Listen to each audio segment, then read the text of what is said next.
नमस्कार। यो गौतम बुद्धको जीवनीमा आधारित अडियो सिरिज सुनिरहनु भएका सम्पूर्ण कुलपुत्र र कुलपत्रीहरूलाई म कल्याण मित्र डिबी गुरुङको हार्दिक नमस्कार। यो बुद्धिज्म डिजिटल लाइब्रेरीले बौद्ध पर्यायती शिक्षाको प्रवर्तनको लागि तयार गरेको कार्यक्रम हो। यो धारावाहिक रहनेछ। प्रत्येक बौद्ध मार्गीहरूले बुद्ध को हुन्, उनले बुद्धत्व कसरी प्राप्त गरे, कहाँ कसरी कसको कारणमा कति वर्ष धर्मदेशना गर्नुभयो, यस दौरान उनले भोगेका अनुभवहरूलाई संक्षिप्त अडियो मार्फत प्रसारण गर्ने प्रयास हुनेछ। वास्तवमा बुद्ध भनेको कुनै नाम, सर्वनाम, वस्तु वा व्यक्ति नभएर उत्कृष्ट गुण वा स्वभाव हो। स्वयं बोध हुनु हो, जागृत अवस्था हो, आफू दीप भुवा हो, स्वयं प्रकाशित हुनु हो, सूक्ष्म रूपमा चेतना र स्मृतिको विकास हुनु हो। राग, द्वेष, माया, मोह, काम, वासना, तृष्णा र अहङ्कारलाई त्याग्नु हो। ध्यान साधना र करुणाको अभ्यासबाट कल्याणकारी काम गर्नु हो। यो कार्यक्रम सुनिसकेपछि तपाईलाई पनि मनमा लागेका केही जिज्ञासाहरू छन् भने कमेन्टमा लेख्नुहोला। प्रत्येक प्रश्नको उत्तर दिने प्रयास गरिनेछ। पूर्ण विवरणको लागि हाम्रो आधिकारिक वेबसाइट www.buddhismlibrary.org मा पनि हेर्न सक्नुहुनेछ। यो 13औं अडियो सिरिजमा यहाँहरू सबैलाई हार्दिक स्वागत छ। यो अडियो सिरिजमा शाक्यमुनि सिद्धार्थ गौतम बुद्धले सारनाथमा प्रथम पटक पञ्चवर्गीय भिक्षुहरूलाई धर्मोपदेश गरेको विषयमा संक्षिप्त जानकारी गराउने प्रयास हुनेछ। सिद्धार्थ गौतमले उरुवेल क्षेत्रको गया भन्ने ठाउँमा नैरञ्जना नदीको किनारमा अवस्थित पिपलको रुखमुनि वैशाख पूर्णिमाको दिन बुद्धत्व प्राप्त गरेपछि त्यही आसपास 7 हप्तासम्म धर्मको अनुमोदन गरे। त्यसपछि पहिलो पटक कसलाई धर्मोपदेश गर्न उपयुक्त हुन्छ भने बुद्ध चक्षुबाट हेर्दा पञ्चवर्गीयहरूलाई उपदेश गर्न उपयुक्त हुने ठाने। तर किन उनीहरू नै उपयुक्त हुन् त? उनीहरूले त मलाई त्यागेर गएको हुन् भनी समीक्षा गर्दा सर्वप्रथम त उनीहरू कपिलवस्तुबाट आएका हुन्। दोस्रो, त्यस समूहमा मेरो 8औं गुरु भिक्षु कौण्डिन्य पनि छन्। तेस्रो, मेरो गुरु कौण्डिन्यले मेरो धर्मको लाभ प्राप्त गर्न सक्नेछन्। चौथो, उनीहरूले मेरो लामा सेवा गरेका छन्। पाँचौं, उनीहरू मेरो पूर्व जन्ममा बालसखा थिए।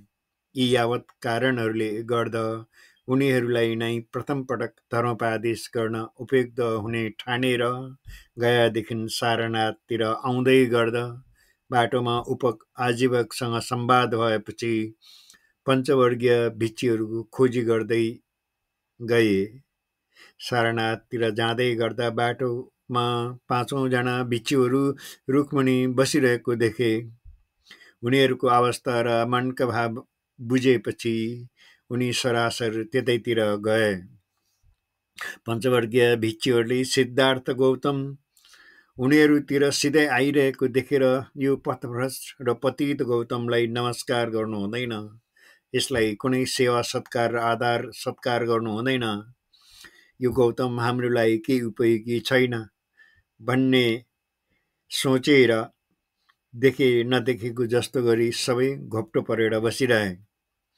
सिद्धार्थ गौतम उनीहरूको नजिकै गएर उभिए। हे पञ्चवर्गीय भिक्षुहरू, यतातिर फर्केर मलाई एकचोटि त हेर। म त्यही गौतम होइन जसलाई तिमीहरूले पथभ्रष्ट र पतित भनेर त्यागेर आएको थियो। आज कोही आएको छ, मेरो वाणीमा विश्वास गर, गौतमले मधुर स्वरमा भन्यो। पञ्चवर्गीय भिक्षुहरू मध्ये पण्डित कौण्डिन्य उमेरले मात्र होइन, अनुभव, साधना र ज्ञानमा पनि पाएको थियो। शाक्यमुनि सिद्धार्थ गौतमको नामकरणको समयमा 8 जना महापण्डितहरूमध्ये उनी पनि एक थिए। गौतमको कुण्डलीको बारेमा उनलाई राम्रो जानकारी थियो। उनले बुद्धत्व प्राप्त गर्नेछन् भन्ने कुरा पनि उनको कुण्डलीमा स्पष्ट थियो। हे गौतम, हामीहरूलाई क्षमा गर। हामीहरूले त सोचेको थियो कि पथभ्रष्ट एवं पतित गौतम आएको छ, तर अहिले हामी देखिरहेछौँ कि तिमी प्रकाशित भइसकेको रहेछौ। तिम्रो मुखमण्डलको वरिपरि दिव्य प्रकाश प्रकाशित भएको छ, विचिकौण्ड्याले स्पष्टसँग भन्यो। त्यसैले त तिमीहरूलाई नै प्रथम पटक धर्मोपदेश गर्नका लागि यति टाढाबाट खोज्दै आएको हुँ। जब तिमीहरूले मलाई त्यागेर आयो, तब मैले यो अद्भुत बुद्धत्व प्राप्त गरेको हुँ। मैले पाउनुपर्ने सबै पाइसकेको छु, जान्नुपर्ने र बुझ्नुपर्ने पनि सबै बुझिसकेको छु। समग्रमा भन्नुपर्दा सबै ज्ञान प्राप्त गरिसकेको छु। मैले प्राप्त गरेको ज्ञानको सार न त कुनै शास्त्रमा, न त शब्दमा, न त सिद्धान्तमा आधारित छ। यो त तिम्रो चेतनामा बसेको छ। तिमी मन्दिर हो, त्यहीँभित्र परमात्माले वास गरेको छ। सबै मानिसमा चेतना छ, त्यसैमा बुद्ध बसेको छ। त्यसैले जगाउनु पर्छ, त्यहीँबाट ज्ञानको ज्योति प्रकाशित हुन्छ। प्रत्येक मानिसमा बुद्धत्व प्राप्त गर्न सक्ने क्षमता छ। यो देशन सारनाथको ऋषि पतन मृगदय वनमा भएको थियो। बुद्ध शासनमा यो प्रथम ऐतिहासिक धर्मोपदेशलाई धर्मदेशन सूत्र पनि भन्दछन्। हे भिक्षुगण, यो भवसागर अर्थात् संसार दुःखले भरिएको छ। दुःखको कारण र समुदाय छन्। दुःखबाट अलग हुन सक्ने उपायहरू छ। दुःखबाट मुक्ति हुन सक्ने अवस्था र मार्ग छ, अर्थात् निर्माण प्राप्त गर्न सक्दछ। यसलाई चार आर्य सत्य भन्दछन्। चार आर्य सत्यको वास्तविक चुरुलाई जान्नका लागि अष्टमार्गको सिद्धान्तलाई बुझ्न आवश्यक हुन्छ।